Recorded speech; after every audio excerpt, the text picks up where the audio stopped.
Bonjour et bienvenue à l'information sur l'ORTM. Le Qatar sera toujours aux côtés du Mali pour l'aider à sauvegarder son intégrité et son unité nationale. Ces propos sont du ministre qatari de la Défense qui a eu un tête-à-tête avec le chef de l'État pendant son séjour dans ce pays. Leur échange a essentiellement porté sur le renforcement de la coopération sécuritaire entre les deux pays. Envoyé spécial à Doha, Ibrahima Traoré, Dembawan, Ibrahima Koulibaly. Le Mali et le Qatar décident de renforcer leur coopération en matière de défense et de sécurité. Le sujet a fait l'objet d'un long tête-à-tête entre le président de la République et le ministre qatari de la Défense. Les deux pays entendent mettre en œuvre très vite un programme proposé par le président Ibrahim Boubacar Keïta. Le but est d'accompagner le Mali à sauvegarder l'intégrité et l'unité nationale du pays. Et pour cela, l'engagement du Qatar ne fera pas défaut, rassure Ahmad Bin Ali Attia, ministre qatari de la Défense. Nous sommes très heureux de constater que M. le Président de la République a une vision très sage et à long terme par rapport à ses ambitions pour le Mali et par rapport à la présence du Mali sur l'arène internationale. C'est source de réconfort pour nous. Donc, au rang des toutes premières priorités chez M. le Président de la République, nous avons noté son souci de préserver à tout prix l'unité nationale en parvenant à la réconciliation, mais aussi de faire respecter et pour toujours l'intégrité territoriale et la souveraineté de la République du Mali, mais aussi le développement de son économie. Sur la base des entretiens en tête-à-tête que son Excellence, Monsieur le Président de la République, a eu avec son Altesse l'Émir, des instructions très fermes et des orientations ont été données par rapport au mécanisme et au chronogramme de travail à réaliser en vue de venir en aide à nos frères du Mali. Et ce, pour renforcer et consolider la relation d'amitié et de fraternité qui lie le peuple du Mali à celui du Qatar. Donc nous avons reçu des instructions fermes, des orientations de son Altesse l'Émir, afin que nous tendions la main à nos frères du Mali et que nous acceptions aussi la main tendue et voir dans la limite de nos moyens toutes les voies possible et susceptible de booster cette relation et cette coopération entre les deux pays. Donc nous avons été honorés de recevoir M. le Président de la République ce matin pour enclencher déjà la mise en œuvre du programme tel que conçu et dont l'orientation a été fixée, je vous disais hier, par son Altesse l'Émir par rapport au Mali. Les discussions se sont poursuivies autour d'un déjeuner offert au président et à sa délégation par le ministre qatari de la Défense. La rencontre s'est achevée par un échange de cadeaux entre les deux délégations. Restons toujours au Qatar avec un coup d'œil sur les activités de la Première Dame. Accompagnée de 3 membres du gouvernement, Keïta Aminata Maïga s'est rendue à la Qatar Foundation pour une séance de travail. Des Sissoko, Idrissa Traoré, compte rendu. 3 ministres ont pris part à la deuxième rencontre entre l'épouse du président de la République et la Qatar Foundation. Il s'agit du ministre de l'Emploi et de la Formation professionnelle, celui du Travail et des Affaires sociales et humanitaires et le ministre délégué chargé de l'élevage, de la pêche et de la sécurité alimentaire. La présence de ces membres du gouvernement à cette séance de travail n'est pas fortuite, puisque la Fondation du Qatar compte axer son intervention au Mali dans le domaine de la formation professionnelle en construisant des centres de formation, dans l'humanitaire en finançant certaines actions et dans l'agriculture à travers le projet Ferme Pilote pour les jeunes. À cela, on peut ajouter le volet culture qui va se focaliser sur les manuscrits de Tombouctou et la réalisation d'un film documentaire sur l'histoire du Mali. L'occasion a été bonne pour revenir sur la convention signée en 2011 entre le ministère chargé de la formation professionnelle du Mali et la Fondation. Au terme des échanges, il a été décidé que des investissements étaient nécessaires pour assurer la continuité des futurs projets. La Fondation du Qatar souhaite avoir des engagements du gouvernement qu'il pourrait s'investir dans les mines et dans l'agriculture. Des techniciens vont travailler sur cette question. Il y aura une convention qu'on va signer également pour définir clairement dans quelle mesure ces investissements vont être faits dans ces domaines-là et quelles facilités on va accorder à Qatar Foundation qui s'engage à financer donc, à assurer la pérennité des investissements qu'ils vont faire dans les secteurs que j'ai cités. Ce que nous allons faire déjà, c'est d'écrire à la Fondation du Qatar pour leur donner des assurances qu'elle peut effectivement investir dans les secteurs des mines et de l'agriculture. Bien sûr, dans les secteurs sociaux également, le ministre du Travail est là, nous avons parlé de ces questions-là. Donc nous allons leur écrire pour leur dire que nous donnons notre accord de principe. Et sur cette base-là, ils vont déjà débloquer un premier financement de 2 millions de dollars. L'épouse du chef de l'État, de son côté, aura joué son rôle pour permettre à la coopération de repartir de plus belle. Je pense qu'on a beaucoup avancé par rapport à cette convention qui a été signée en 2011. Je suis très satisfaite parce que j'ai joué un peu mon rôle, c'est de mettre en contact les départements. Parce que hier, j'ai bien dit que je ne peux pas me substituer aux départements. Et je crois que le fait que les ministres intéressés par cette convention soient là, je pense que c'était une très bonne chose et on a abouti à quelque chose de concret. Reste en effet le suivi des actions entreprises pendant le séjour qatari, afin de les rendre effectives sur le terrain pour le bien-être des populations maliennes. Ouverture hier matin à Bamako du Forum national sur la corruption et la délinquance financière au Mali. Initié par la primature à l'intention des structures et départements impliqués dans la gestion des affaires publiques, ce forum vise essentiellement la mise en œuvre effective des recommandations des États généraux sur un phénomène qui coûte à l'État malien près de 50 milliards de francs CFA par an. Les explications avec Idrissa Kamara.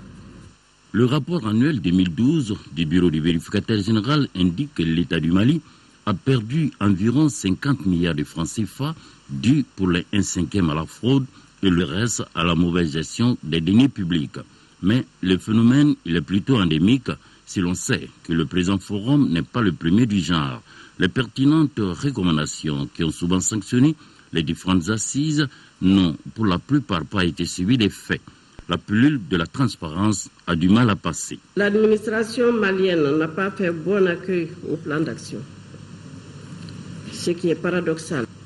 Aussi, nous, membres du comité, nous sommes posé la question de savoir pourquoi. Pourquoi l'administration n'a pu exécuter de 2009 à 2013 que 20% des activités que le plan national d'action avait programmées. Et surtout, que faire? Que faire pour remédier à la situation? Telle est la problématique que le comité de suivi et d'évaluation entend soumettre au forum, car une telle situation ne saurait perdurer si nous voulons vivre dans un Mali stable, apaisé et prêt à prendre le train pour son développement économique, social et culturel. Pour le chef du gouvernement, si dans le subconscient collectif, on est tous d'accord pour lutter contre la corruption et la délinquance financière, au niveau individuel, c'est plus compliqué. Le forum sur la corruption et la délinquance financière qui s'ouvre ce matin n'est pas le premier du genre. Encore un forum, diront certains. Il fait suite, en effet, à d'autres rencontres qui se sont tenues sur le même thème dans notre pays. Cette récurrence souligne, plus que l'inefficacité de la formule, la persistance, voire l'aggravation du phénomène de la corruption et la nécessité de combattre ce fléau. Sous ses différentes formes et manifestations, la corruption est une des composantes majeures et un facteur aggravant de nos problèmes de développement économique et social, singulièrement lorsqu'elle s'étend, comme dans notre pays, à l'ensemble de la société. État, collectivités territoriales, secteur privé, société civile. En effet, la corruption nuit à l'efficacité économique. Elle fausse l'affectation des ressources et les règles sur la base desquelles ces ressources sont affectées. Elle décourage les investissements, notamment les investissements étrangers. Elle accroît le coût des projets, prive les citoyens les plus pauvres de services sociaux auxquels ils ont droit, aggrave la pauvreté et les inégalités. Ce que j'observe le plus souvent, c'est que collectivement, les Maliens veulent changer. Collectivement, on veut une correction des comportements. Individuellement, c'est plus compliqué. Personne ne change, en tout cas difficilement et lentement. Or, il n'y aura de changement collectif que s'il y a des changements individuels. Aussi, le chef du gouvernement de rappeler que les garrots que le président de la République a promis en vue d'arrêter l'hémorragie de la corruption et de la délinquance financière ne tiendra que lorsque chacun s'appropriera les recommandations qui seront issues du présent forum, lequel pourra sans doute s'adosser à la très prochaine loi portant prévention et répression de l'enrichissement illicite, déjà sur le bureau de la nouvelle Assemblée nationale. Démarrage de la journée nationale de la prospective avec les experts des pays africains qui tentent de proposer une vision à long terme du développement du Mali. Pour cela, ils travaillent à améliorer le document sur l'étude nationale prospective Mali 2025 afin de l'actualiser. Les précisions avec Mohamed Diarra. Les idéaux du président Nelson Mandela guident les pas des participants à cette journée nationale de la prospective à travers ces citations. Une vision qui ne s'accompagne pas d'action n'est qu'un rêve. Une action qui ne découle pas d'une vision, c'est du temps perdu. Une vision suivie d'action peut changer le monde. Fin de citation. C'est sur ces différentes maximes que décideurs politiques et autres partenaires techniques et financiers comptent s'appuyer pour discuter de la vision future du Mali pour les prochaines années. La démarche n'a pas pour but de prévoir l'avenir, mais d'aider le gouvernant à le construire. Elle a de ce fait, la prospective, un double rôle de réduction des incertitudes face à l'avenir, de légitimation des actions, en constituant un instrument d'aide précieux à la prise de décisions stratégiques par les pouvoirs publics, les communautés à la base, ainsi que les autres acteurs du développement. Pourtant, au Mali, on n'était pas très loin du compte. Une étude nationale prospective Mali 2025 avait été réalisée. La mise en œuvre du document était censée éviter à notre pays de tomber dans le chaos qu'il a connu récemment. Malheureusement, les recommandations de cette étude sont restées lettres mortes. Nous nous réjouissons d'avance de l'opportunité que nous aurons de bénéficier de leur grande expérience et de leur regard rétrospectif sur l'usage qui a été fait des recommandations de l'étude nationale Mali 2025. Notamment en termes d'opérationnalisation de la vision, d'anticipation, de veille prospective, d'orientation et de planification et d'aide à la décision, y compris dans les domaines sectoriels. Pour le chef du gouvernement, il s'agit donc de construire collectivement une vision stratégique. Et le Mali, pour sa part, s'est doté d'un plan d'action 2013-2018 qui traduit la vision du président de la République. La construction d'une économie émergente est un autre axe majeur de notre programme de développement, avec comme objectif un taux de croissance à 2 chiffres à l'horizon 2018. Pour ce faire, le gouvernement entend maintenir la stabilité macroéconomique, développer les infrastructures, accélérer le développement et la modernisation du secteur agricole afin de renouer avec la croissance et le développement durable. La création d'un ministère dédié au plan et à la prospective s'inscrit dans ce cadre. Elle répond à la nécessité de renforcer les fonctions de prospective, de planification, de programmation et de suivi et évaluation dans notre système institutionnel. La crise survenue en janvier 2012 montre que nous nous devons de prendre en compte les scénarios du futur dans toutes les activités de gestion du développement, aussi bien au niveau de l'État et des collectivités décentralisées qu'à ceux des grandes entreprises du secteur public, du secteur privé, de la société civile. Les experts et autres invités auront des connaissances approfondies sur des thèmes comme, par exemple, la prospective, défis et enjeux de l'anticipation dans un contexte de mondialisation. Au cours de la journée, le Mali bénéficiera de l'expérience des pays amis et voisins qui ont connu des crises similaires à la nôtre.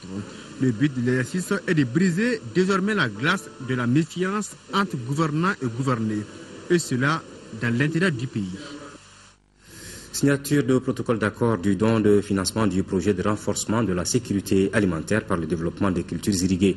Le projet a pour but l'accroissement durable de la productivité agricole par une gestion efficiente des infrastructures hydro-agricoles et le développement des chaînes de valeur des filières porteuses. Rachel Tessougué, reportage. Le projet de renforcement de la sécurité alimentaire par le développement des cultures irriguées est financé par la Banque africaine de développement à hauteur de 29 milliards de francs CFA. Ce projet qui s'étend sur 6 ans met un accent particulier sur la nutrition des enfants, l'équité du genre et l'emploi des jeunes. Il touche plus de 85 000 bénéficiaires. Le projet sera exécuté à travers 3 composantes. Le développement des infrastructures de production avec la réhabilitation des infrastructures hydro-agricoles sur près de 5000 hectares avec maîtrise totale de l'eau d'irrigation, la construction de près de 55 km de drains et la réhabilitation de près de 60 km de pistes rurales. Le développement de chaînes de valeur avec le renforcement des capacités, la promotion des innovations techniques et l'appui aux initiatives locales et à la gouvernance. Le gouvernement s'engage dans la mise en œuvre correcte de ce projet qui contribue à relancer l'économie nationale. Par rapport aux résultats, je pense qu'on est engagé à y parvenir. Et nous pensons qu'ensemble avec le bureau résident, on doit faire en sorte qu'avec les ministères sectoriels, on puisse assurer vraiment la mise en œuvre à bonne date de toutes les activités programmées et s'assurer qu'effectivement les bénéficiaires initiaux sont bien ceux qui ont été les destinataires de l'effort qui a été consenti par notre institution commune, la BAD, et le gouvernement du Mali. Il est attendu, entre autres, une production additionnelle de riz paddy, de poisson et de viande de poulet de chair. Début des travaux de la formation pré-volontariat, deuxième contingent. 150 jeunes prennent part aux 4 journées de formation. Une formation qui porte sur la décentralisation et le montage de projets. À l'occasion, le ministre de la Jeunesse et des Sports appelle les jeunes au don de soi et à la compétence. Maître Mamadou Gaussou Diarra les invite à se mobiliser pour le développement de nos communautés. Il est au micro de Moïse Traoré. Le monde appartient à ceux qui se lèvent tôt. Les jeunes du Mali, je vous invite à vous lever, à être debout, car le soleil est levé, qui fera rayonner nos espoirs d'un Mali meilleur. Bourgeonner les champs que nous aurons ensemencés dès l'aurore, pas en cours de journée. Alors, seulement alors, l'or et toutes sortes d'opulences seront nôtres, car vous l'aurez compris, la réussite est au bout de l'effort, pas dans les bras de Morphée. Maître Mamadou Gaussou Diarra, ministre de la Jeunesse et des Sports, s'adresse en ces termes aux 150 jeunes admis à la formation pré-volontariat, deuxième contingent. Je reste convaincu que le volontariat national demeure une réponse appropriée au contexte nouveau d'édification du Mali. Dans ce sens, dois-je rappeler que jadis, dans nos sociétés traditionnelles, les jeunes ont toujours servi avec abnégation, courage et dignité, savoir-faire leur communauté. Ils se sont toujours souciés de ce qu'ils peuvent et doivent apporter à la communauté. Parmi les modules de formation, on peut citer la culture de la paix, le développement communautaire et le montage de projets. Tous les 2 ans, le Centre national de promotion du volontariat, CNPV, contribue ainsi à l'encadrement des jeunes diplômés. Le volontariat, par essence, c'est un sacerdoce. Les jeunes volontaires ont pour mission de partager le bonheur et de susciter les valeurs de solidarité, conformément à cette devise. Après leur prestation de serment le 30 janvier prochain, les plus compétents seront déployés auprès des collectivités locales, des services déconcentrés de l'État et des organisations communautaires de base. Fin à Bamako, à l'archevêché, la deuxième session ordinaire de la conférence épiscopale du Mali. Au cours de cette session, les 6 évêques du Mali ont traité de plusieurs sujets. Reportage de Laurent Diakité. Au cours de cette deuxième session pastorale, les évêques du Mali ont d'abord porté dans leur prière notre pays pour une bonne année de santé, de prospérité et de paix. Ensuite, ils ont traité des sujets par rapport aux institutions de l'Église. La première rencontre s'est passée au Grand Séminaire Saint-Augustin de Samaya du 14 au 17 janvier. Nous nous sommes penchés sur la vie du séminaire en compagnie des formateurs et des grands séminaristes. Le point crucial de cette rencontre a été de voir comment aider les formateurs de la maison à atteindre les objectifs qui ont été fixés pour la formation des futurs prêtres au service de nos communautés chrétiennes.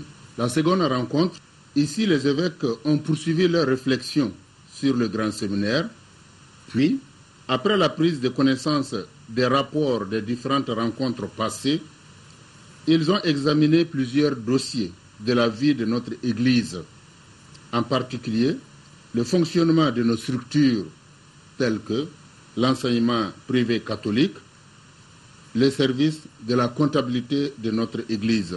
Les évêques du Mali ont achevé leurs travaux par l'examen du budget des institutions de l'Église et le bilan du 43e pèlerinage catholique de Kita. La prochaine conférence épiscopale est prévue en mai 2014. Voilà, c'est tout pour cette édition d'information. Merci de l'avoir suivi. Vous retrouverez à 18h à 20h Aïssata Ibrahim Maïga pour d'autres informations. Merci et bonne suite des programmes.